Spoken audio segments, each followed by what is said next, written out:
Well, hello, Book Marketing Pro Academy. I am so excited to be here with you today. And I think this actually might be my first live here in this group. So, welcome. We are so glad you're here. And I am so happy to be here with you. Today, we're going to be talking about crafting your message, your book launch message to resonate with your buyer. And I know Carol did an excellent job in really identifying why it's important for us to know our buyer and be able to meet their needs and understand the core of who they are, so we can make sure that when we're launching a book, we do our best job for the people we are trying to serve.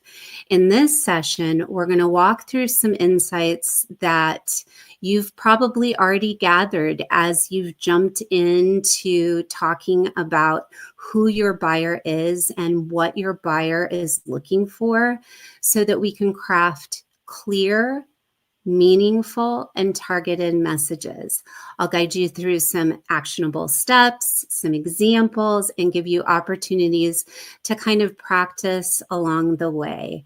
But I want to say, before we begin any other piece of this little 15 minutes together, I want you to know that God has you and God has your launch. He will not drop you. And no matter how much you know about marketing a book and launching a book, it cannot replace the God who holds you in his hands. So remember that, my friend. Now we're going to jump into, I was going to say the good stuff, the meat. I'm not even sure. For those of you who don't yet know me, I'm kind of a hoot. So you never really know what I might say, but I keep it fun. So let's first talk about step number one in crafting your message in a way that really meets that buyer need. And I also, can I just say, am not very awesome at technological management. So if there is something that goes awry, we'll just roll with it. But fortunately, I got us to the first slide, which we're already winning. We are ahead of the game here, friends. So understanding the buyer's why. For most of us, we know the why as a felt need. There is some predominant need that your buyer has, that your book that you are launching out into the world is going to meet. But before we can craft any type of compelling message, much like understanding the demographics of our target audience, we also have to focus on why is the buyer making the purchase.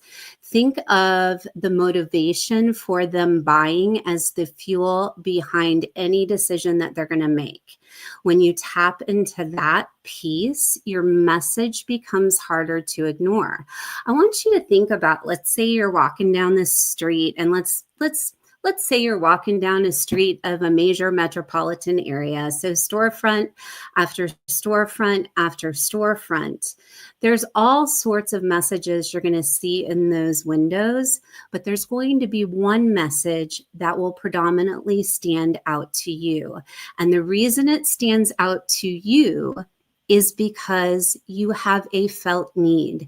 You have something that message meets you in. So hopefully that explains it just a little bit.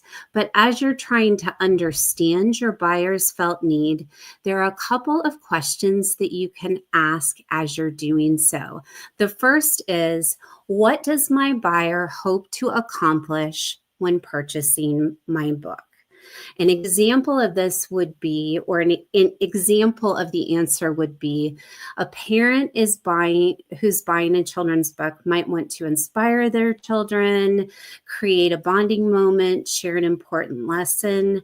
I know for me, my daddy died about 10 years ago, and my babies were about, oh gosh, They were little. They were really tiny, and their pops was the light of their life, and his death was very sudden and quick. So all of a sudden, here I am in all my griefdom and want to be a good mama to these three precious babies, but I had no idea what I was doing. And so any book that I could find that was able to meet me in that need of being able to accomplish helping my kiddos just process their grief was important to me. And any book I came across that met that need, I was going to buy because it helped me be the best mom I could. Another example of an answer to this question might be like a leader of a team development guide, wanting to buy like a team development guide or find, here's an example. Let me give you an example. I ghost wrote a book a couple of years ago for a guy who his business is, he specializes in lead generation and sales for companies who are, I think it was Fortune 500 companies. And so he served them by helping them increase lead generation and improve their sales policies or practices. I guess it would be practices, not policies. Bless my heart. So he was really meeting the felt need of that Fortune 500 company owner that's looking at his sales and going, this isn't good. I need some help. I need somebody. I need Ray. I need Ray in his book on how to garner more sales quickly, efficiently, and effectively. So that's the first question you can ask yourself when you're really trying to identify the felt need for the buyer for your book. The second question you can ask yourself is, what emotions are tied to their decision? So, for instance, what emotion was tied to my decision to want to buy books on grief and helping my babies process their grief? Well, I would say probably I was feeling pretty overwhelmed because I was experiencing my own grief while also trying to help them process theirs. And that was just tough. It was just completely tough and completely overwhelming. But I would say that the other feeling that I was really struggling with was, how do I love my babies in the middle of their grief? And so the emotion of love and my love for them was making sure I would seek out the resources that would bless them the most. Now, so we've asked ourselves two questions that hopefully can help you dig down a little deeper into identifying your buyer's felt need, why they need your particular book. So, if you want to do something that's actionable, something that takes you deep into understanding that why, I want you to do this. I want you to make a list of your buyer's primary motivations and potential emotions tied to your book. This is going to act kind of as that core to your messaging, so you'll always go back to it when you're creating that main marketing message for the book that you are launching. Step number 2. So we identify that felt need, we tap into that felt need, and then what we're going to do is we're going to tailor the tone to match the buyer's preferences. Words matter, but the way that we put words together matters even more. And that happens when we write a book, but it especially happens when we launch a book and market a book. We have to understand that our readers, that our buyers, they're not robots.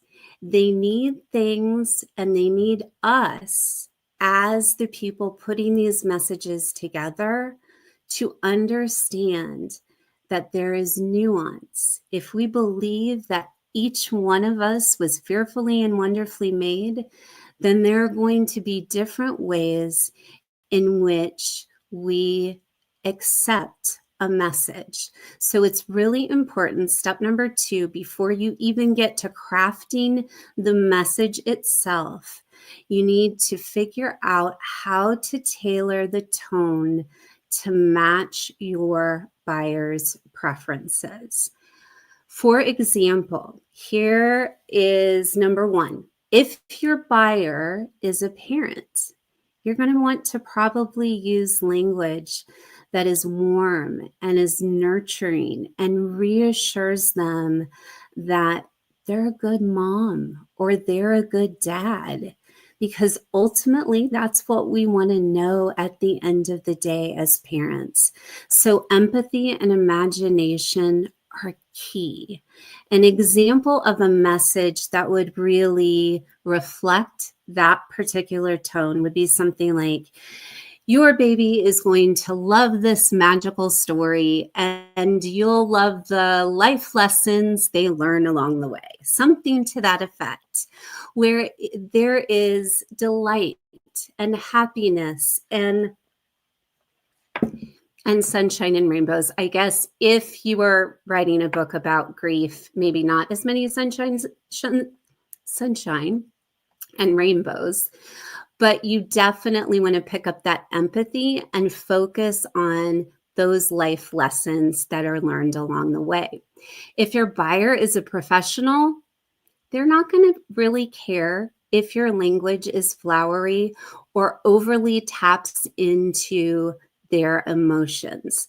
They're going to want just the facts. They're going to want to know exactly what your book is going to do for them. So, for example, when it came to the book that I ghost wrote on lead generations, or not generations, what am I talking about? I don't even know. Lead generation. It is also important to pronounce words correctly, as we just determined.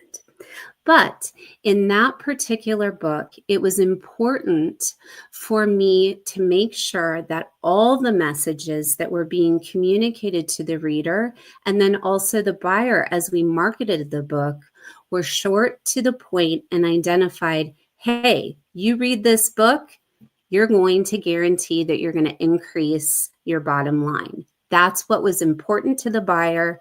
It wasn't necessarily important that I tailor my tone to their emotional well-being and or state of mind. Here's a third example. So we've talked about if your buyer is a parent, if your buyer is a professional, but what about if your buyer is a ministry leader? Now, this is going to be kind of a mesh of the two. Let's think about it this way. You want to know just the facts because you're busy, you're spinning a lot of plates, but just like a parent, a ministry leader is also going to need to know that your material is going to meet the felt need of the people that they're serving and shepherding. So an example of, and I realized I didn't give an example for the professional, but we'll just skip over that because I think this kind of demonstrates it as well. So let's say an example for a ministry leader where we're meeting both the quick and efficient message as well as communicating, I'm going to meet that felt need in your audience, in the people, for the people that you're serving. What about something like this? Save time and lead with impact. This Bible is designed to inspire meaningful conversations in your group. That message is short, it's to the point, but it identifies how this is going to impact the people that they serve and most assuredly love.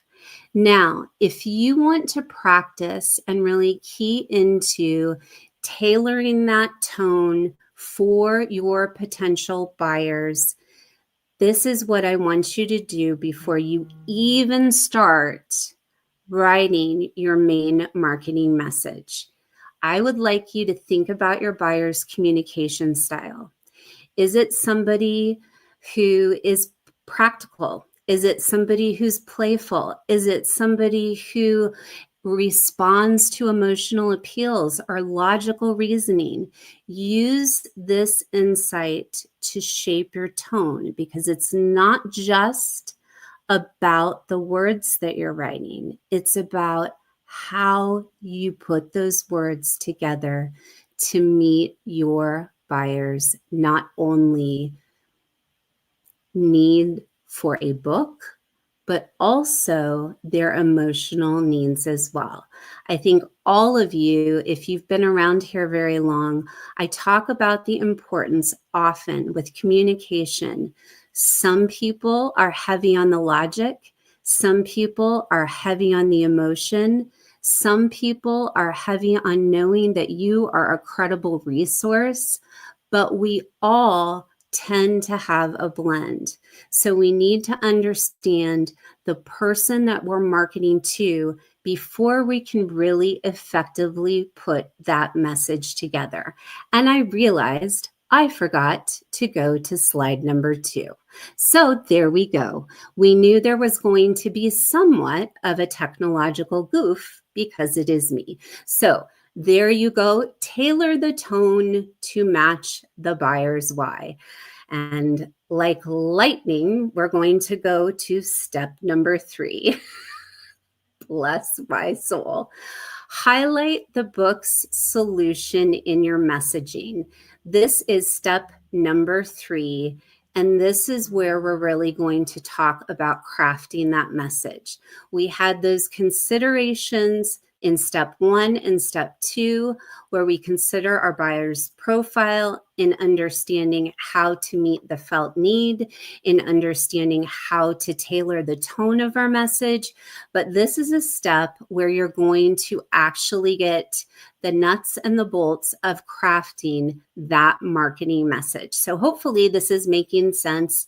And if it's not, feel free to ask Carol, because she's much smarter than I am. So did you hear that, Carol? You're amazing. We all know it and we all love you. There's a little Easter egg in this video just for you. So you've considered everything you need to do for your reading audience, for your buying audience, and now you're trying to figure out, I'm launching this book, baby. I want to do it well, but I've got to come up with one main message for my launch campaign. How do I do that?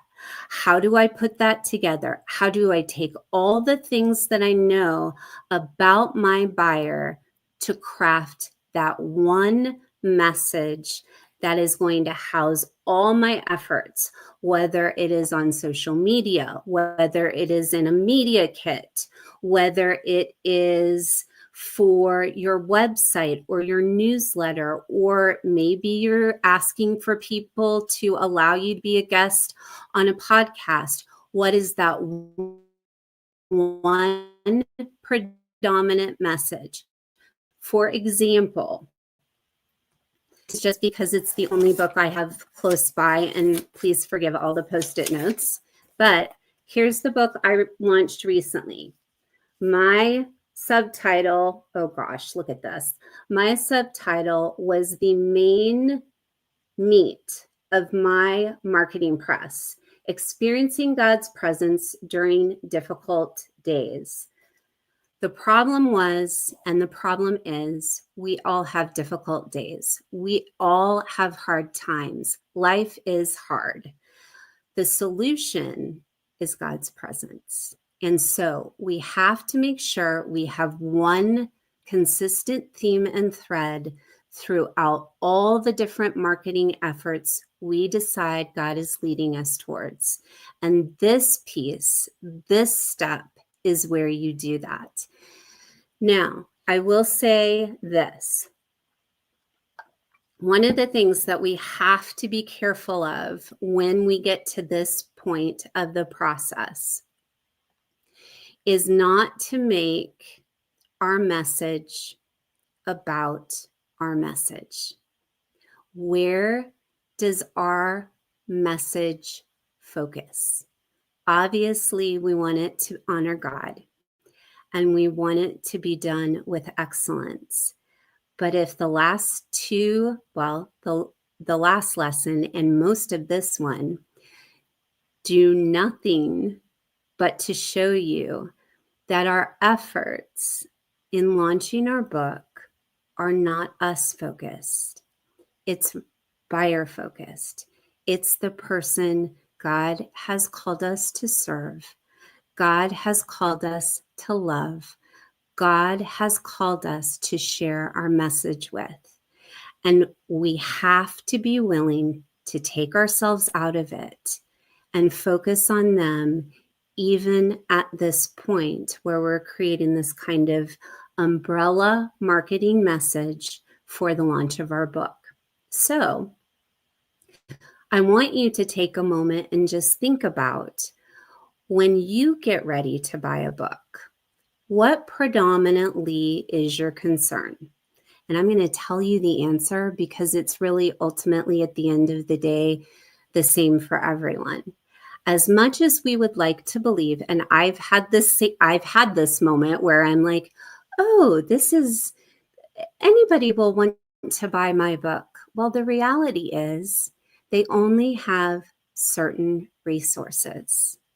And because this is a product the person is buying, you have to make sure that you understand that there's limited resource and they have to put it towards the book that meets their felt need. So chances are, whether consciously or subconsciously, we buy any book, we are thinking, what is in it for me? What is the problem I have? What is the solution this book meets?